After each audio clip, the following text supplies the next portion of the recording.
Hey, now you're on. I'm Renee Sykes, Oakland Vice President for Local 21. And people are wondering why are we out here striking today? We're out here striking because we're asking for a fair contract. The union and the city have been at the negotiating table for 15 weeks, and there's been no economic movement. At the 11th hour, the mayor did come and try and present an economic proposal, but our belief is it's a little too late. Where were you 15 weeks ago?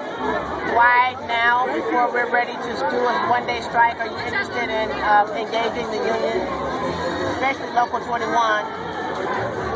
in the economic package? So our belief is we've given quite a bit for this city to stay afloat. The city is showing an increase in revenue, and we're just saying give us a little bit so we can recapture our purchasing power that was lost several years ago. We're just asking for a little bit so we can catch up and get back to where we were before.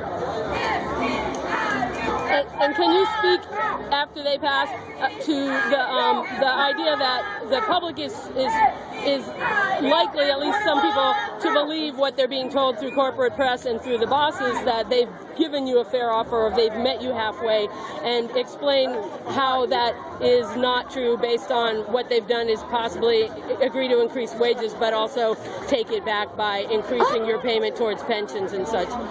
Well, what the city has done is in their economic package, they gave us permanent cuts. We're not interested in permanent cuts. We want to end the concessions. The mayor says the restoration of furlough days is a raise. It is not a raise. She's also saying that we don't pay into our pension. And what a lot of people don't know is we don't get Social Security. We do not qualify. Right. And relative to the pensions of people, for instance, say, not only the pensions, but the paycheck of Deanna Santana to the regular working people in Oakland and in the Bay Area even, can you speak to the difference in the, her cost of living isn't more than yours, I presume. So why does the city of Oakland pay her $265,000 a year and pay you, I'm sure, nothing close to that? Well, that's a question a lot of our members want to know. One member just told me earlier today, her 1 month's salary is enough to pay about the mortgage for the next several months. So people do see it as an unfair issue with the city manager in terms of her, the amount she makes versus what some of our members are just trying to survive off of. And the key word is survive. And so recently the city council, with over 300 people protesting and only 30 people speaking in favor of this, decided to pay $250,000 to have, in quotes, consultant come to try to advise the police department how to operate, when the police department's been in trouble with the courts for 10 years for failing to live up to agreements and demands by the courts.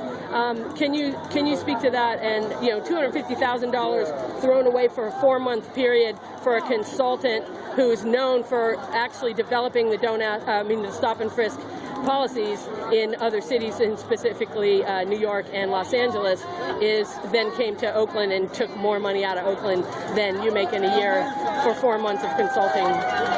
Some of our members are wondering what is the need for any kind of consultants, be they police department or any other agency, when you have experienced staff on duty that have worked from the beginning, even before any consultant was required. There's a lot of history that's not being tapped, that for whatever reason the city administration is not coming to historical workers, is the word I like to use, because there's a lot of history here. We have people who've been here 20, 25, 30 plus years who have the history of how the city operates, but the city never decides to come to them and talk to them.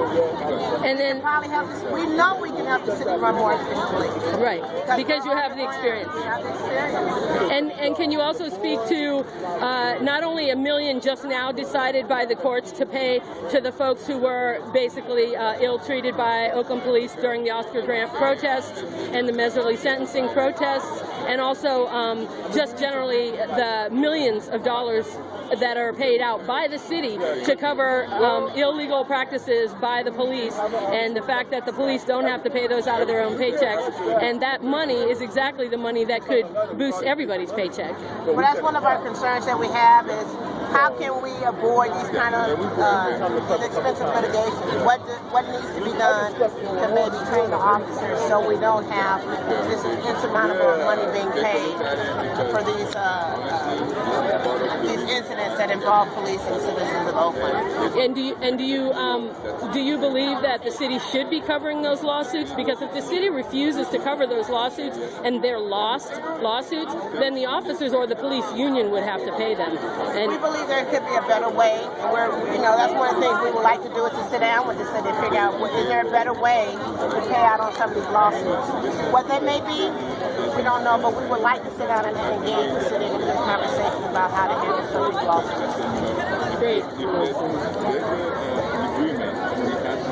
great.